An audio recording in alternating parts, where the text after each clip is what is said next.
ये प्रश्न था और पूछा था कि लूनी नदी राजस्थान के किस क्षेत्र में होकर गुजरती है। चारों ऑप्शन आप ध्यान से देखिए और इसमें देखेंगे तो इसका सही उत्तर है दक्षिण पूर्वी थार रेगिस्तान। बाकी ऑप्शन एलिमिनेशन मेथड से वैसे भी कट जाते हैं। लूनी नदी से संबंधित एक बार और काला भूरा डूंगर वाला सवाल भी बहुत अच्छा पूछा था।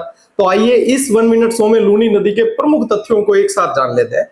लूनी नदी का उद्गम अजमेर की नाग पहाड़ी से होता है। ये पहले सागरमती और सरस्वती के नाम से दो नालों के रूप में उद्गमित होती है और गोविंदगढ़ नामक स्थान पर मिलने के बाद लूनी नदी के रूप में जानी जाती है। ये गोविंदगढ़ वाला प्रश्न भी पूछा हुआ है। इसकी कुल लंबाई 495 किलोमीटर है, जबकि राजस्थान में यह 330 किलोमीटर बहती है। इसे साकरी नदी, सरगावती, रेल नदी, नाड़ा नदी आदि नामों से जाना जाता है और कालिदास ने इसे अंत्य सलीला कहा है। इसका जल बालोतरा तक मीठा है और बाद में खारा हो जाता है। इस कारण इसे आदि मीठी और आदि खारी नदी भी कहते हैं।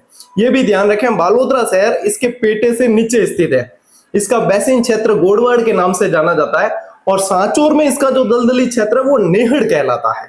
दक्षिणी पूर्वी थार रेगिस्तान की ये प्रमुख नदी है। अब ज्यादातर विद्यार्थियों के मन में समस्या ये आती है कि पूर्वी नाम आ गया है, तो वो थार का दक्षिणी पूर्वी भाग है, राजस्थान का पूर्वी भाग की बात नहीं हुई है। इसकी पूर्वी सीमा जो है वो काला भूरा डूंगर तय करता है और इसकी सहायक नदियों में जवाई, लीलड़ी, मीठड़ी, सागी, सूकड़ी, बांडी, खारी और जोजड़ी आदि प्रमुख नदियां हैं। इनमें से जोजड़ी एकमात्र है जो दाएं तट से मिलती है, बाकी सारी की सारी इसके बाईं ओर से मिलने वाली नदी है। अंत में लूनी नदी अपना जल कच्छ के रण में ले जाती है और समाप्त हो जाती है। ऐसी ही जानकारी आप लोगों को हर रोज 1 मिनट शो में दी जा रही है। तो गौरव ज्ञान धारा के इस परिवार को प्रेम करना भूले नहीं। All the best.